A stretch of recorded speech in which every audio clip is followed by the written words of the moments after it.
एक राजस्थान में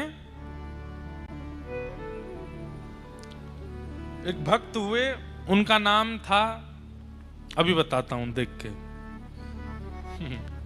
इतने भक्तों की कथा होती है कि कभी कभी निकल जाते हैं चित्त से।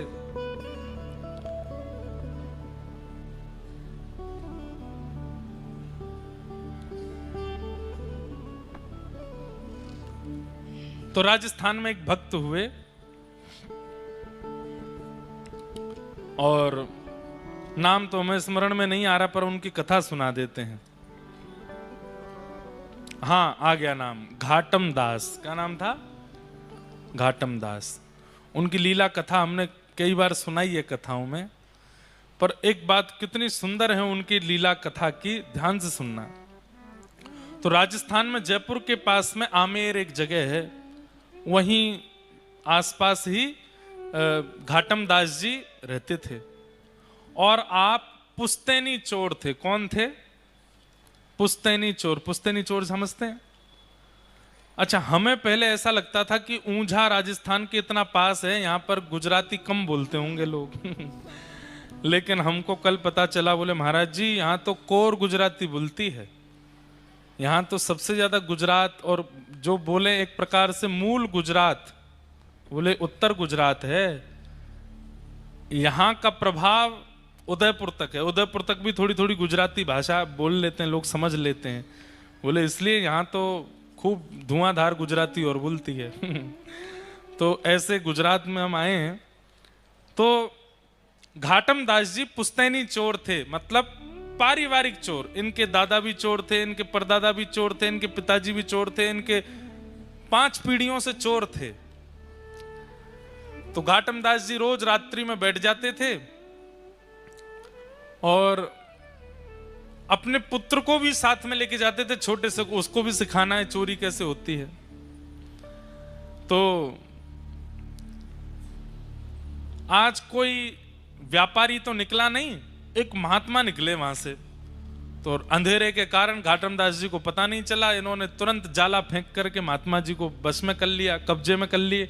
बाद में जब दिया जला के देखा तो महात्मा थे, तुरंत वो हटाया जिससे पकड़ते थे। बोले महाराज जी क्षमा कर दो। तो महात्मा जी बोले भाई ये सब क्यों करते हो तुम? बोले ये तो हमारा पुश्तैनी काम है, हमारे रोम रोम में, हमारे रग रग में चोरी है, क्योंकि हमारी 8 पीढ़ियां निकल गई। हम लोग जाने ही इसी के लिए जाते हैं, हम चोरी करते हैं, ये हमारा पेशा है, यही हमारा काम है। अगर कोई हमको दान पुण्य करके कुछ दे जाता है तो हमारे घर में भोजन जब बनता है तो उसमें स्वाद नहीं रहता, चोरी के भोजन में ही स्वाद आता है। चोरी का कपड़ा ही हम पहनते हैं, अगर बिना चोरी का कपड़ा पहन ले तो कपड़ा फट जाता है। हमारे यहां तो पुश्तैनी चोरी होती है। बोले चोरी तो हम नहीं छोड़ सकते, लेकिन महाराज जी आज आप हमें मिले हैं, संत कृपा हुई है, कुछ आप आज्ञा कर दीजिए चोरी छोड़ने के अलावा। चोरी नहीं छोड़ पाएंगे, और कोई आज्ञा आप कर दो। तो संत बोले अच्छा ठीक है, तो हम वैसे तो एक ही आज्ञा कर दे कि चोरी छोड़ दो, पर चोरी छोड़ दो ये आज्ञा नहीं कर सकते, इसके बदले 3 आज्ञा करेंगे। बोले हाँ मंजूर है, आज्ञा करो आप। बोले पहली आज्ञा, सदा सत्य बोलना, चोरी करना पर सत्य बोलना। ठीक है।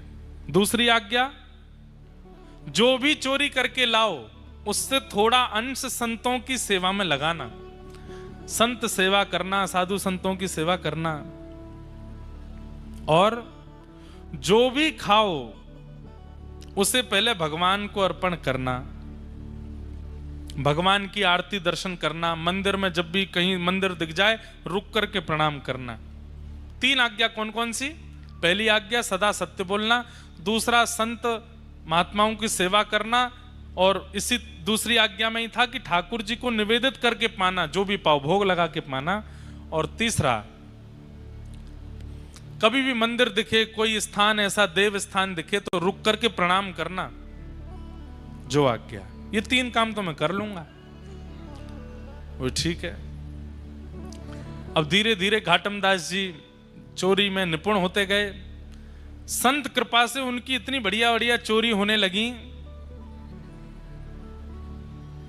खूब धन हो गया उन पे। अब वो तो महाराज गुरुजी के आश्रम में जाते, भंडारा कराते, गुरुजी का आश्रम भी बनवा दिया, सब कुछ कर दिया उन्होंने। लेकिन एक दिन उनके मन में आ गया, बताइए गुरुजी की कृपा से मुझे सब कुछ प्राप्त हो गया, आज तक मैं पकड़ा भी नहीं गया, पर गुरुजी की जो प्रथम आज्ञा थी, सबसे पहली आज्ञा जिसके लिए मैंने मना किया, वही मैंने मना कर दिया कि मुझे मत आज्ञा करो, क्यों ना मैं चोरी छोड़ दूं। उनके मन में भाव आया कि अब मैं चोरी छोड़ देता हूं। धीरे धीरे उन्होंने चोरी छोड़ दी, लेकिन बेटे से कहा तू करता रहे, मैं छोड़ देता हूं। गुरु जी के यहां वार्षिक उत्सव होता था गुरु पूर्णिमा का। इस बार घाटम दास जी बोले कि अब इतना धन धान्य, बेटा इतना निपुण नहीं है, ज्यादा धन है नहीं घर में, गुरु जी के यहां कुछ लेकर के जाना है। आप लोग ये मत सोच लेना कि हम ऐसा कह रहे हैं कि गुरु जी के यहां जाने के लिए धन ना हो तो चोरी करके भी लेके जाया जा सकता है। हमको सब कवर अप करके बोलना पड़ता है, क्योंकि आजकल सोशल मीडिया पे लोग आगे पीछे की काट के डाल देते हैं वीडियो। देखो महाराज जी बोले गुरु घर जाते समय दक्षिणा चोरी करके भी ली जा सकती है, इसलिए हम पहले ही संकेत कर रहे हैं आप ऐसा मत करना। तो घाटम दास जी बोले चोरी तो मैं करता नहीं, घर में इतना धन नहीं कि गुरु जी को दे सकूं। ठीक है, अब वयोवृद्ध तो मैं हो ही गया हूं, एक आखिरी बार चोरी कर लेता हूं गुरु जी को दक्षिणा देने के लिए। बोले क्या करें?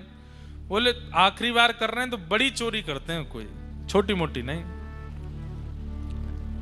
तो राजा एक श्वेत घोड़े पर बैठ करके घूमता है, जिस घोड़े की कीमत लाखों बताई गई। अगर वो घोड़ा मैं चुरा लूं राजा का, तो मेरा काम बन जाएगा, उस घोड़े को बेच करके घर भी चल जाएगा, गुरु जी के यहां सेवा भी हो जाएगी। घाटम दास जी गए,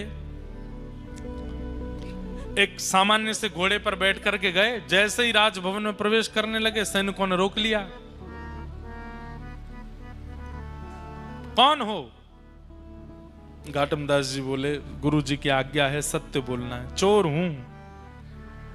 सैनिकों से बोले चोर हूं। सैनिक बोले बताओ, कोई चोर कहता है कि मैं चोर हूं? ये जरूर कोई राजा का निज सिपाही है, हमने पूछ लिया कौन हो तो बुरा मान गया, तो बोल रहा है चोर हूं। अब भैया बुरा क्यों मान रहे हो आप? हमको कुछ, हमारा तो फर्ज है पूछना कौन हो, इसलिए हमने पूछा कौन हो। बोले चोर हूं, मैं भी तो बता रहा हूं। सैनिक बोले ज्यादा ही बुरा मान गए। अच्छा भैया किस काम से आए? बोले चोर हूं, चोरी करने आया हूं। सैनिक बोले भैया हमें तो ऐसा लगता है ज्यादा बुरा मान के कहीं राजा से शिकायत करके हमको गेट खोलो जल्दी जाने दो। बोले भैया ठीक बुरा नहीं मत, जाओ अंदर जाओ। भीतर जाने दिया। घाटम दास जी बोले जय हो गुरुदेव, बड़ी कृपा, सत्य बोल रहा हूं फिर भी नहीं रोक रहा कोई। भीतर प्रवेश मिल गया। राजा के घुड़साल में गए, अपना घोड़ा छोड़ दिया, राजा के घोड़ा पे बैठे निकलने लगे। सफेद घोड़े पे बैठ के जैसे ही निकले, जैसे ही बाहर आए तो सैनिकों ने फिर देखा, बोले कि ये तो राजा का घोड़ा है। बोले बताया तो था चोर हूं, चोरी करने आया हूं, चोरी करके ले जा रहा हूं। अरे भैया तुम तो बहुत ही बुरा मानते हो, जाओ आप जल्दी जाओ, निकलो निकलो यहां से। भाई राजा ने ही भेजा होगा कि घोड़ा ले जाओ, हमारा कहीं चिकित्सा कराओ, पर हम लोग ज्यादा ही पूछताछ कर लेते हैं। यहां थोड़ी देर बाद राजा निकला, मेरा घोड़ा कहां है? घोड़ा देखा तो मिला नहीं। हल्ला मच गया, राजा का घोड़ा कहां है? तो सिपाहियों, अरे वो आपका निज सिपाही लेकर के गया। बोले कौन सा निज सिपाही? एक आया था व्यक्ति, आके बोला कि हमने पूछा कौन, तो बोला चोर हूं। तो हमको लगा भाई चोर थोड़ी बोलता है मैं चोर हूं, निज सिपाही होगा। वही काले घोड़े पे आया था, गोरा घोड़ा लेकर के गया। अरे तुमको तो बाद में देखूंगा। सिपाहियों को दौड़ाया, बोले पकड़ो उसको।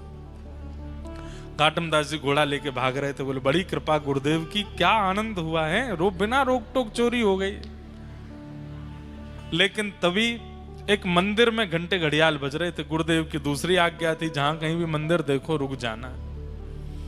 घाटम दास जी तुरंत रुक गए, बिल्कुल मन में चिंतन ही नहीं किया कि पीछे सैनिक आ रहे होंगे पकड़ लेंगे। गुरु की आज्ञा है, उसका पालन करना है। अपना घोड़ा बाहर बांध दिया, घाटम दास जी जैसी अंदर गए पूजा अर्चना करने,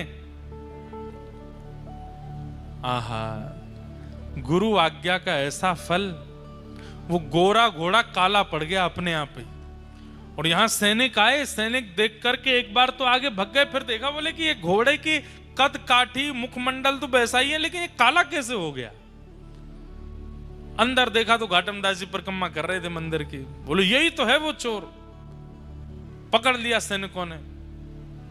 बोले तुम ही आए थे राजभवन में? बोले हाँ जी। क्या करने आए थे? बोले मैंने बताया तो था, चोरी करने आया था। राजा का घोड़ा चोरी करके भागा। अच्छा, रुक क्यों गए? बोले गुरुदेव की आज्ञा थी, मंदिर कहीं भी देखो तो प्रणाम करना, इसलिए प्रणाम करने रुक गया। अच्छा सब चीज छोड़ो, ये वही घोड़ा है जो तुमने चोरी किया? बोले हाँ ये वही है। ये काला कैसे हो गया? बोले ये मुझे नहीं पता काला कैसे हो, मैंने तो गोरा घोड़ा ही चुराया था, काला कैसे बना ये मुझे नहीं पता। गुरु आज्ञा का ऐसा फल कि ठाकुर जी ने घोड़ा काला कर दिया। पकड़ करके राजा के सामने ले गए। घोड़े को देख करके राजा भी आश्चर्यचकित, ये घोड़ा तो वही है पर काला कैसे हुआ? तुमने जरूर इसके ऊपर कुछ रंग रोगन कराया। बोले महाराज इतनी जल्दी रंग रोगन, और मैं करा भी दूंगा रंग रोगन तो धो लो आप, निकल जाए रंग। तो खूब धोया, मांज दिया, लेकिन घोड़ा काला ही हो गया। राजा बोला एक तरीका है पता करने का कि ये वही घोड़ा है कि नहीं। बोले क्या? इसके जो सिर पर बाल हैं उनके बीच में एक मस्सा है, अगर वो मस्सा इसके हुआ तो ये वही घोड़ा है। बाल हटा करके देखा तो वो मस्सा भी निकला। सब आश्चर्यचकित रह गए, ये घोड़ा सुर्ख दूध जैसा गोरा था, ये काला कैसे पड़ गया? तब चोर ने कहा भगवान वैसे मैं चोरी छोड़ चुका था, अपने गुरुदेव सब बात बता दी। गुरुदेव के यहाँ दक्षिणा अर्पित करने के लिए धन चाहिए था तो धन मिला नहीं, तो आपका घोड़ा चुरा लिया। पर गुरुदेव की आज्ञा मान करके सत्य बोलता हूँ, जहां भी मंदिर मिलता है प्रणाम करता हूँ, और जो भी कुछ मुझे प्राप्त होता है मैं सब ठाकुर जी को अर्पित करता हूँ। जब मैंने आपका घोड़ा चुराया तो गुरुदेव की आज्ञा से प्राप्त हुई वस्तु ठाकुर जी को अर्पित करता हूँ। तो मैंने घोड़े को भी निवेदित कर दिया था, हे राम जी आपको ये घोड़ा निवेदित करता हूँ। तो राम जी को गोरे पे बैठने का मन नहीं होगा, इसलिए राम जी ने ही इसको काला कर दिया है, उन्होंने ही इसको सांवला बना दिया है, इसलिए ये काला पड़ गया, इसलिए ये अब गोरा नहीं हो पाएगा। राजा की, चोर की उस बात को सुनकर के राजा परम प्रसन्न हो गया और घाटम दास जी को अपना महामंत्री बना दिया। घाटम दास जी जो चोर थे वो उस दिन महामंत्री बन गए और खूब सारा धन धान्य लेकर के गुरुदेव के पास गए और चरणों में प्रणाम करके कहा, हे गुरुदेव भगवान आपकी कृपा से देखिए ये घाटम चोर अब महामंत्री बन गया है, आपकी आज्ञा बस मान करके मैंने ये सब प्राप्त किया है। आहा,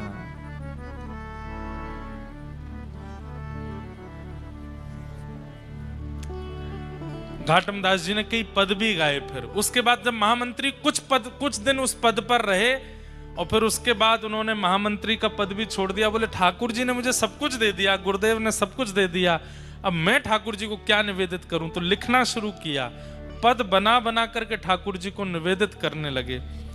उनका अब एक दो पद हैं। एक पद क्या है, पहले तो मैं यूं ही खाता, पहले तो मैं ऐसे ही खाता था, अब तो ना कर खावा छू खावा छा, गल में माला माथे तिलक थारे निमित्त लगावा छा, मान है तो एता कर दीना थाने की ना काई रे। मैंने तो आपके लिए इतना किया, आपने मेरे लिए क्या किया? ठाकुर जी से कह रहे हैं, घाटम दास जात को मीना तारोगे के नाई रे। पहले तो मैं यूं ही खाता, अब तो नहाकर खावा छा, गल में माला माथे तिलक थारे निमित्त लगावा छा, महाने तो एता कर दीना, मैंने तो इतना किया आपके लिए, नहा के खाता हूं तिलक लगाता हूं। कितनी सरल बात है उनकी।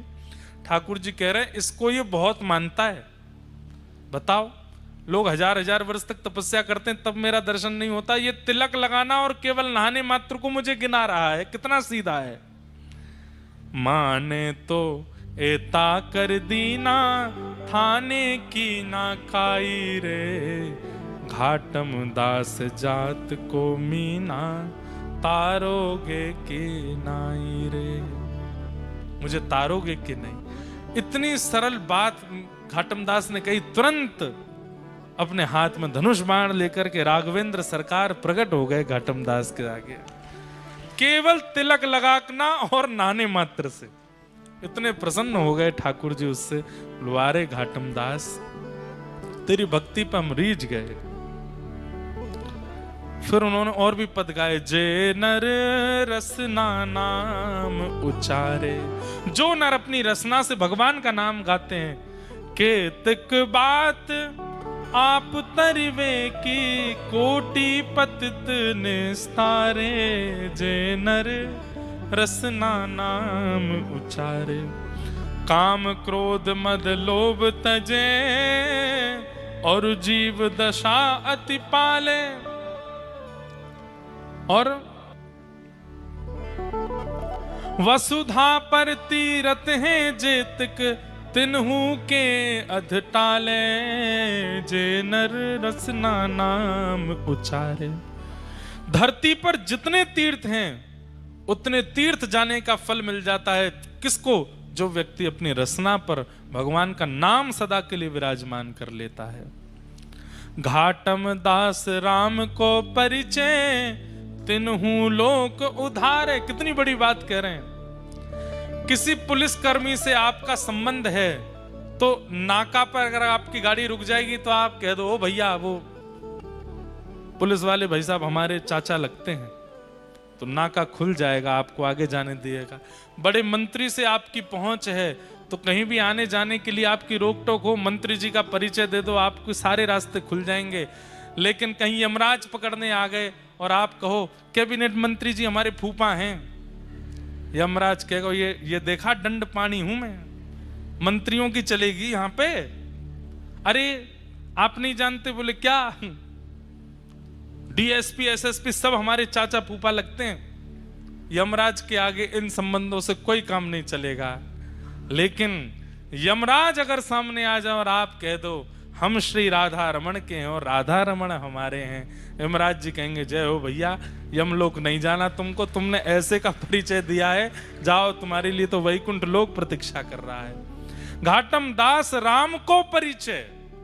अगर आपकी जिह्वा पर राम नाम विराजमान है तो एक प्रकार से ठाकुर जी आपके परिचय बन चुके हैं। उस परिचय से क्या होगा? बोले तीनों लोक उधारे। ठाकुर जी से कोई संबंध बना लो और फिर जब यमराज सामने आवे, अरे हम तो कहते हैं इंद्र के भी अगर स्वर्ग ले जाने वाले गण सामने आवे तो भी ठाकुर जी से अपना परिचय उनको बता दोगे तो ना नर्क जानो पड़ेगा ना स्वर्ग जानो पड़ेगा। ठाकुर जी के परिचय के तो तीनों लोक पार करके सीधे वैकुंठ की प्राप्ति होएगी। घाटम दास राम को परिचय तीनों लोक उधारे, जे नर रसना नाम उचारे। तो हमने घाटम दास जी का चरित्र क्यों सुनाया? गुरु आज्ञा से केवल जीवन में सत्य ले आए तो ठाकुर जी घाटम दास की रक्षा करने लगे। झूठ नहीं बोलेंगे तो कैसे जिएंगे? ठाकुर जी अपना वरदहस्त और अपनी दृष्टि दोनों हटा लेते हैं। ठीक है तो फिर तू अपने आप ही रहे। लेकिन जो व्यक्ति सत्य आचरण करता है, छल कपट आदि सबको छोड़ देता है, भले ही जीवन में संकट आते हैं फिर भी सहता है, ठाकुर जी फिर अपना वरदहस्त रखते हैं। बोले इतना सह रहा है पर सत्य का त्याग नहीं कर रहा, छल का त्याग, कपट छल को अपने जीवन में नहीं ला रहा, यहाँ की रक्षा तो मोह करनी पड़ेगी, जैसे घाटम दास की ठाकुर जी ने रक्षा की। इसलिए भैया सत्य कौन है? ठाकुर जी का प्रथम स्वरूप है। और यहाँ पर वेदव्यास जी ने उसी सत्य को वंदन किया, सत्यम परम धीमहि। हमें पता है समय अधिक हो गया है, लेकिन हमें पता ही नहीं चला कि 11:15 बज गए। हमें तो इतना आनंद आ रहा है ऊंझा में कथा कहने में, खूब सुख मिल रहा है। हम 10-15 मिनट और थोड़ा कुछ कह लें क्योंकि हमें पता ऊंझा के लोग तो टाइम के इतने पंचुअल है, कम से कम 100 लोग तो नेट 11:30 उठ गए, चाहे प्रसंग कितना भी बढ़िया चल रहा है, भाई 11:30 हो गए, जाना है, इतना ही टाइम है। कथा का देखो एक स्वरूप है, अपने समय से अगर कथा पूरी हो जाए तो समझो आज ठाकुर जी कथा में आए पर नेक देर बैठ के चले गए, पर समय से ऊपर कथा जावे तो सोचियो ठाकुर जी बैठे हैं अभी भी कथा में और सबको देख रहे हैं, सब पर कृपा कर रहे हैं। इसलिए समय से ऊपर कथा जावे तो नेक्स्ट 7 ही दिन बार बार थोड़ी आवेंगे, ऊंझा में तो जीवन भर रहना है, सुबह दुकानें तो जीवन भर खोलनी है, पैसा तो जीवन भर कमाना है, पर ये 7 दिन दोबारा नहीं आएंगे। इसलिए समय से अधिक अगर समय चला जाए कथा के विश्राम में तो आप लोग आनंदित होकर सुनिए बस, ठीक है। धर्म प्रोजित कई तबुत्र परमो निर्मत्सराणाम सताम वैद्यम वास्तवमत्र वस्तु शिवदम तापत्रयोन्मूलनम श्रीमद्भागवते महामुनि कृते किंबा परेरीश्वर सद्यो हृद्यवरुध्यते त्रिकृतभिः शुश्रूषुभिस्तत्क्षणात्। 3 मंगलाचरण हैं भागवत जी के, एक हो गया, 2 और रह गए हैं, बस ये कह के हम आज की कथा को विश्राम देंगे। विषय, अधिकारी, संबंध और प्रयोजन, ये 4 बातें विशेष रूप से हैं। सबसे बड़ी बात, भागवत का विषय क्या है?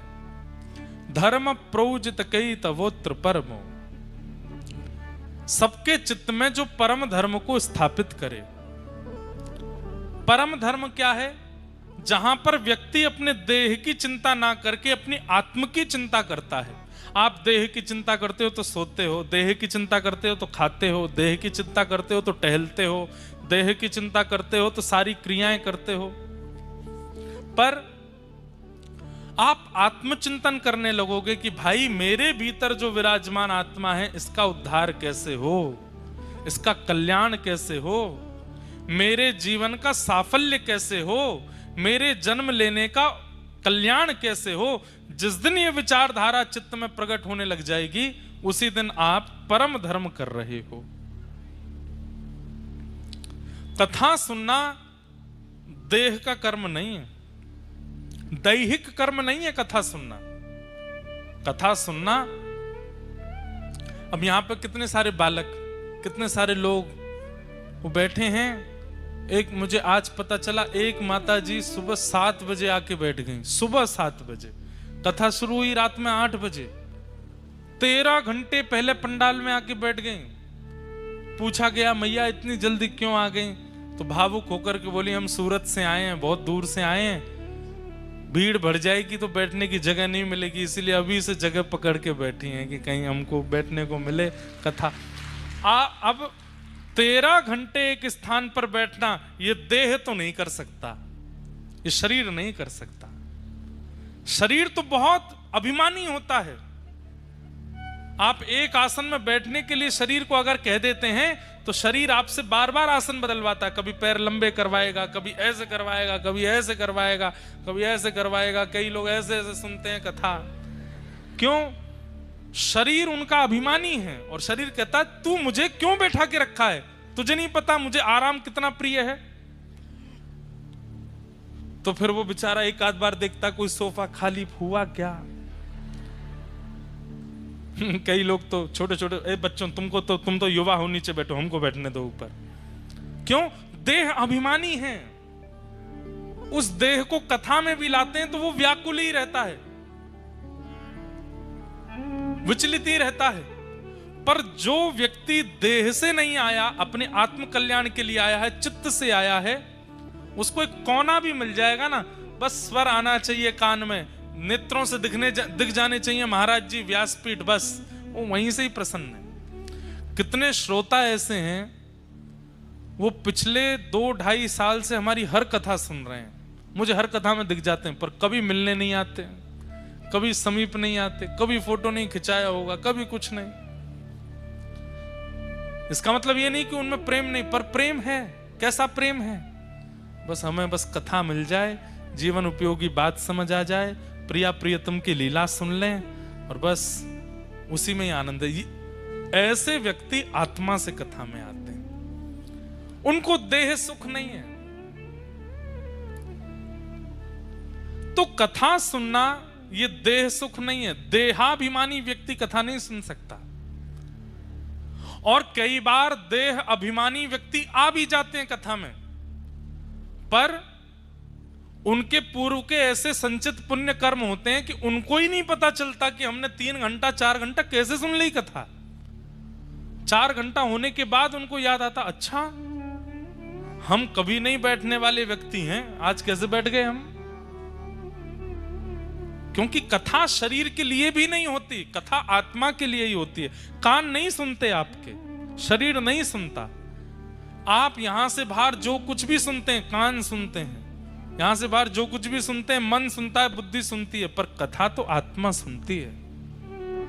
इसीलिए मुख प्रसन्न रहता है, रोंगटे खड़े होते रहते हैं, देह एक ही आसन में बैठा रह जाता है, नेत्रों से अश्रुपात होने लगते हैं। क्यों? वर्षों बीत गए, अब जाकर के आत्मा को प्रसाद मिल रहा है, आत्मा को वो मिल रहा है जो उसकी आवश्यकता है। कथा विश्राम होते ही कितनी जगह मूर्छित हो जाते हैं लोग, बेहोश हो गए, गिर पड़े। क्यों? अनकॉन्शियस हो गए। आत्मा बोली अब मैं कैसे जीऊंगी, अब तू मुझे फिर से विषयों में ले जाएगा, फिर से शरीर के द्वारा विषय भुगवाएगा। इतने दिनों तक इतनी सुंदर लीला चर्चाएं सुनी, अब फिर से मुझे विषय वार्ताओं में जाना पड़ेगा। आत्मा व्याकुल हो जाती है।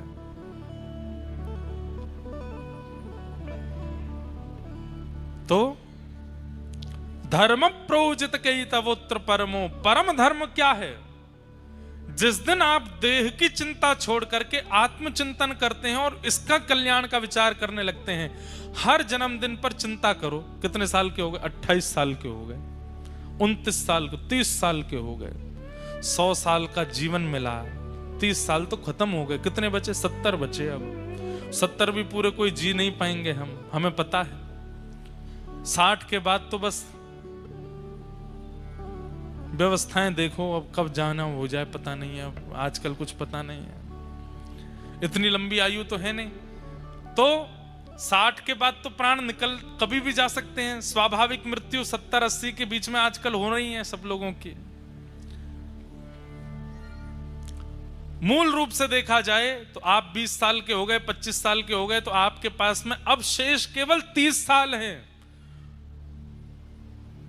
हजार सालों में जाकर के भगवान दर्शन नहीं देते। मेरे पास केवल 30 साल बचे हैं और मुझे भगवत प्राप्ति करनी है। इस देह में व्यवस्थित आत्मा का कल्याण करना है, उसको निवृत्त करना है ताकि वो पुनर्जन्म ना लेवे। आद्य गुरु शंकराचार्य भगवान कहते हैं मानव का एक ही उद्देश्य होना चाहिए, ऐसे कर्म करे कि दोबारा पृथ्वी पर ना आना पड़े। पुनरपि जननम पुनरपि मरणम पुनरपि जननी जठरे शयनम, बार बार मातृ गर्भ में आना, और क्या पता अगला जन्म कहां हो।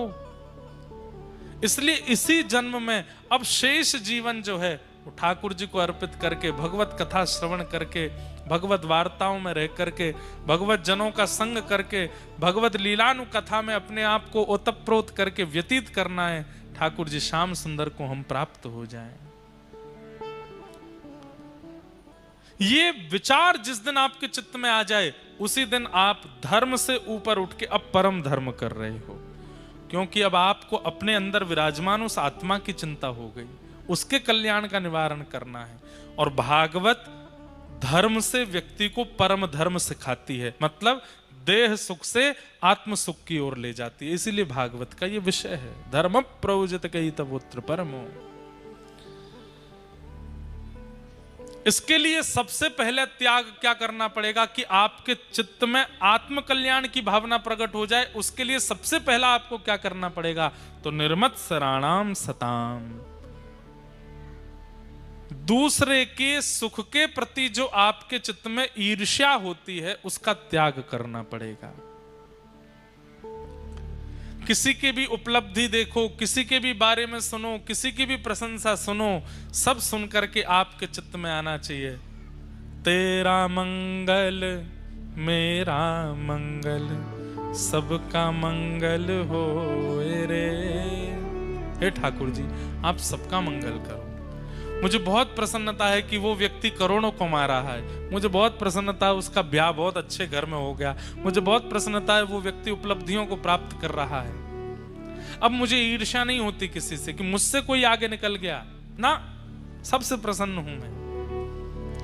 ये जीवन में जिस दिन स्थिति बन गई आपकी, उसी दिन आप आत्म कल्याण के मार्ग पर आ जाओगे। और जब तक ये प्रतिस्पर्धा लगी हुई है, इसको मुझसे ज्यादा कैसे मिल गया, ये मुझसे आगे कैसे गया, इसको ये कैसे हुआ, इसकी इतनी प्रशंसा मत करो, मैं जानता हूं अंदर से वो कैसा है, ये सब भावनाएं, ये आत्म कल्याण में बाधा है। यहां पर काम का नाम नहीं लिया, क्रोध का नाम नहीं लिया, लोभ का नाम नहीं लिया, यहां पर नाम लिया ईर्ष्या का। इसका मतलब क्या है?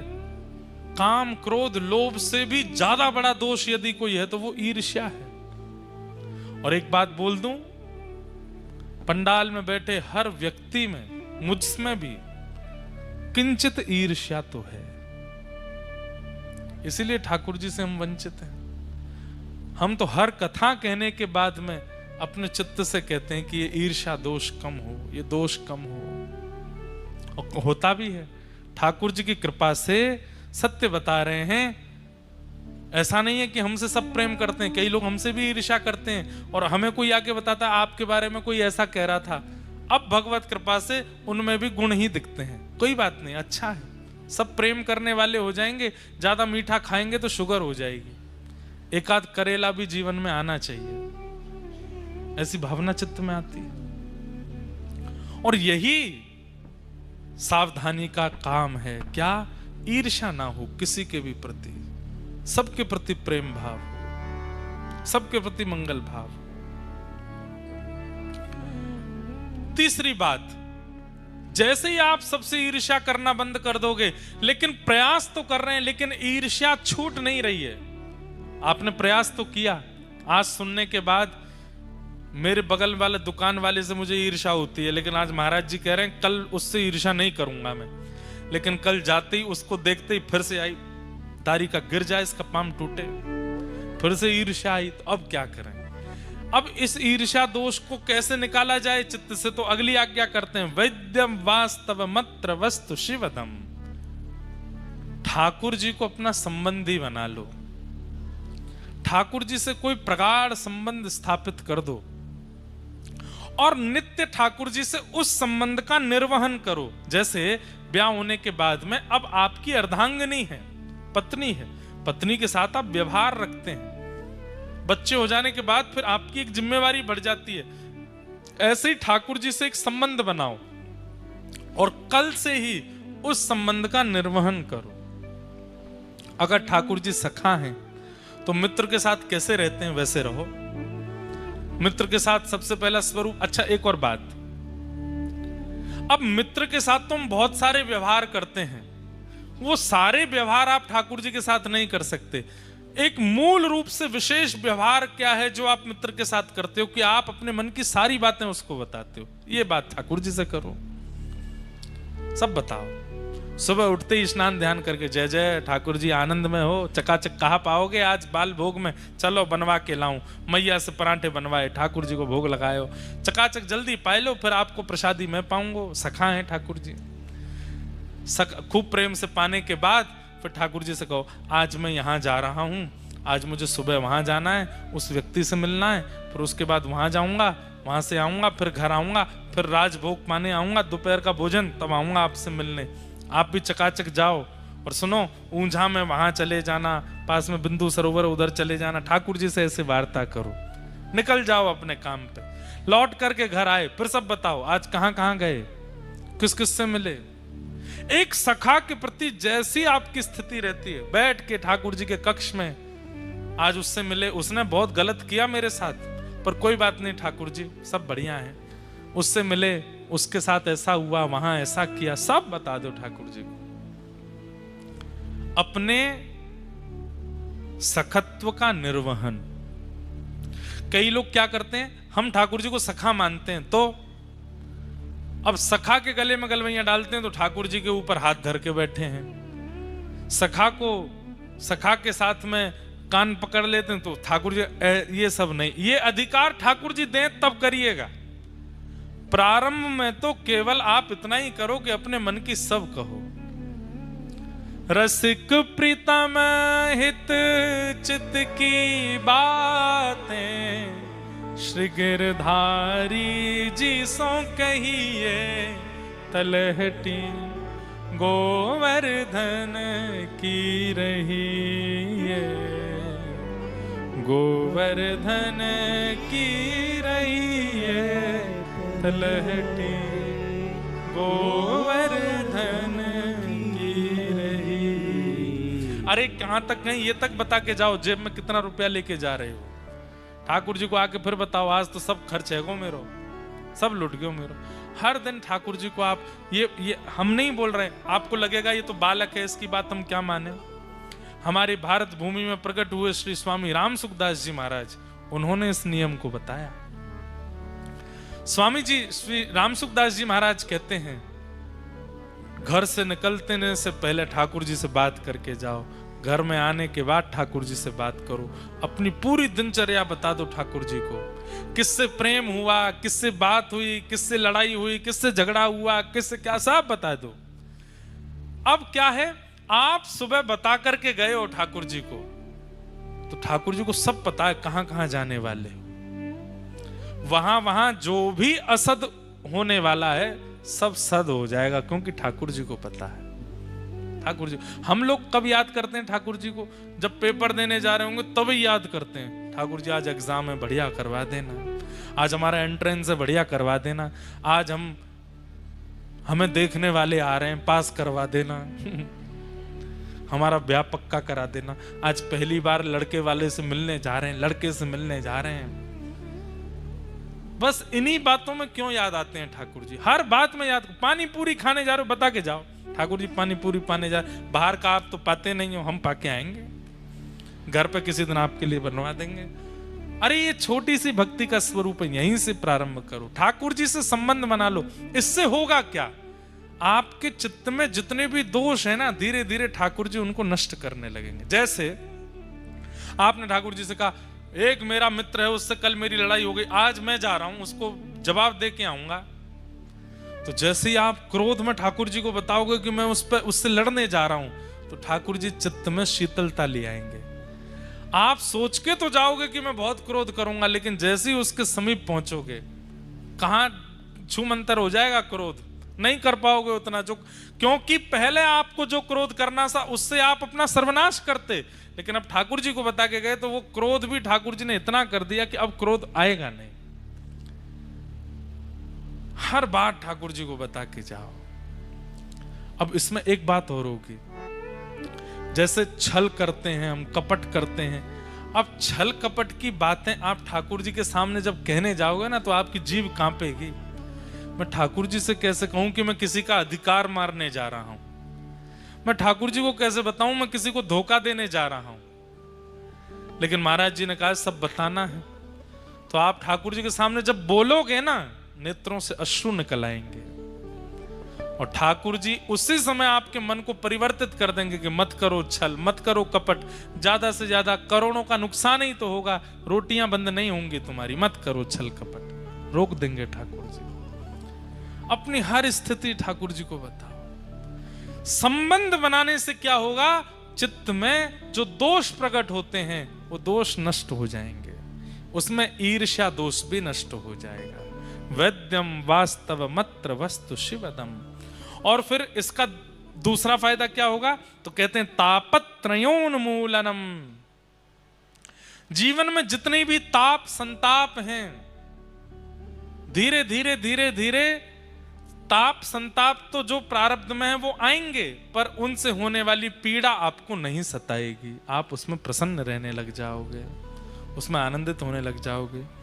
श्रीमद् भागवते महामुनि कृते किंबा परैरीश्वर सद्यो हृद्यवरुध्यते त्रिकृतभिः शुश्रूषुभिस्तत्क्षणात् निगम कल्पतरोर्गलितं फलं सुखमुखादमृतद्रव संयुतं पिबत भागवतं रसमालयं मुहुरहो रसिका भुवि भावुका।